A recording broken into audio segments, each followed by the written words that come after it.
اعوذ باللہ من الشیطان الرجیم، بسم اللہ الرحمن الرحیم۔ محترم ناظرین، السلام علیکم۔ ناظرین، آج ہم آپ کے ساتھ حضرت موسیٰ علیہ السلام اور فرعون کا ایک زبردست مناظرہ شریک کریں گے،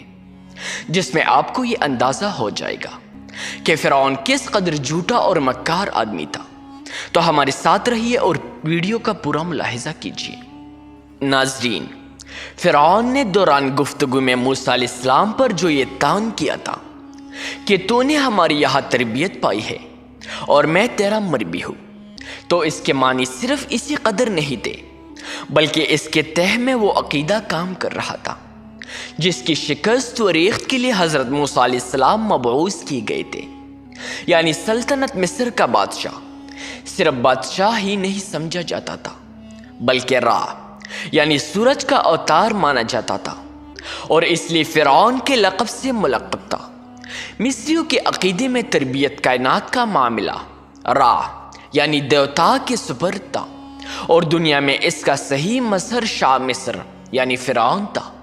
اب حضرت موسیٰ علیہ السلام نے جب خدائے واحد کی پرستش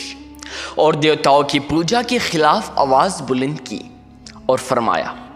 انی رسول من رب العالمین، تو اول فرعون نے اپنے اور اپنے باپ دادا کی ربوبیت کو اس طرح ثابت کیا کہ حضرت موسیٰ علیہ السلام کی شخصیت پر اس کا بوجھ پڑے، اور جب اس طرح اصل مسئلے کو حل ہوتے نہ دیکھا تو اب مسئلے کو زیادہ عریاں کر کے حضرت موسیٰ علیہ السلام کے ساتھ مناظرے پر آمادہ ہو گیا اور کہنے لگا، موسیٰ، یہ تو نئی بات کیا سناتا ہے؟ کیا میرے علاوہ بھی کوئی رب ہے کہ جس کو تو رب العالمین کہتا ہے؟ اگر یہ صحیح ہے تو اس کی حقیقت بیان کر۔ حضرت موسیٰ علیہ السلام نے ارشاد فرمایا، اگر تجھ میں یقین اور ایمان صحیح کی گنجائش ہے تو تجھ کو یہ سمجھنا چاہیے کہ میں جس ہستی کو رب العالمین کہتا ہوں وہ ذات اقدس ہے، جس کے قبضے قدرت میں آسمان زمین اور ان دونوں کے درمیان کے کل مخلوقات کی ربوبیت ہے۔ فرعون، کیا تو دعویٰ کر سکتا ہے کہ ان آسمانوں زمینوں اور ان کے درمیان تمام مخلوقات کو تو نے پیدا کیا ہے،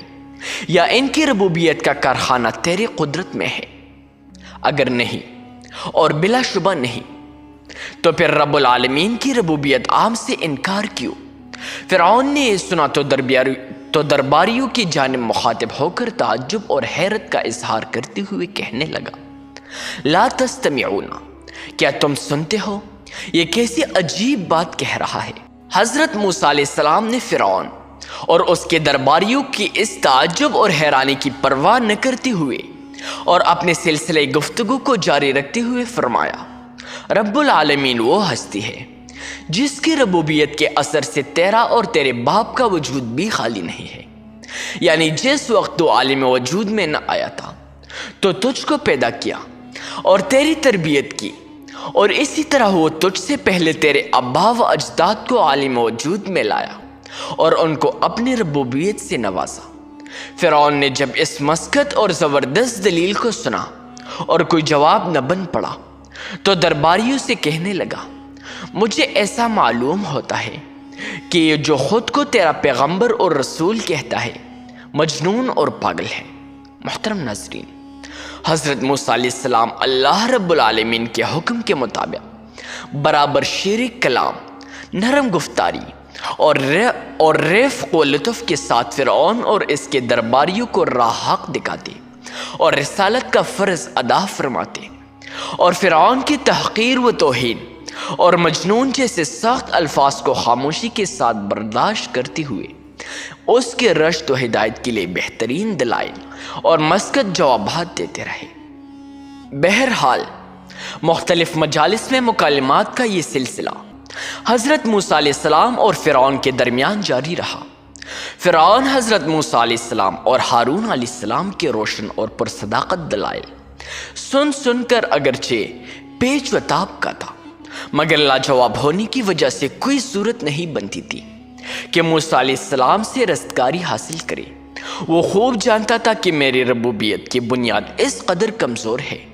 کہ دلائل موسیٰ علیہ السلام کی صداقت کے سامنے تار عنکبوت کی طرح تار تار ہو جاتی ہے، اور درباری بھی اس کو اچھی طرح سمجھتے تھے، اس لیے فرعون کے لیے یہ بات سخت ناقابل برداشت تھی۔ اس لیے فرعون نے اب سلسلے بحث کو ختم کرنے کے لیے دوسرے طریقے اختیار کی، جن میں اپنی طاقت و قہرمانیت کا مظاہرہ، مصری قوم کو موسیٰ علیہ السلام اور بنی اسرائیل کے خلاف مشتعل کرنا، اور رب العالمین سے جنگ کا اعلان کر کے اس بحث کا خاتمہ کر دینا شامل تھا۔ چنانچہ اس نے اپنی قوم کو مخاطب کرتے ہوئے دیکھا، جیسا کہ سورۃ القصص آیت نمبر 38 میں ارشاد ہے، اور فرعون نے کہا، اے جماعت، میں تمہارے لیے اپنے سوائے کوئی خدا نہیں جانتا۔ اور پھر اپنے مشیر یا وزیر حامان کو کہا، اے حامان، اینٹیں پکا اور ایک بہت بلند عمارت بنا، شاید اس پر چڑھ کر میں موسیٰ کے خدا کا پتہ لگا سکوں، اور میں تو بلا شبہ اس کو جھوٹا سمجھتا ہوں۔ نعوذ باللہ۔ ناظرین، ہمارے ساتھ رہیے تاکہ ہم آپ کے ساتھ حضرت موسیٰ علیہ السلام اور فرعون کا پورا واقعہ شریک کریں۔ شکریہ۔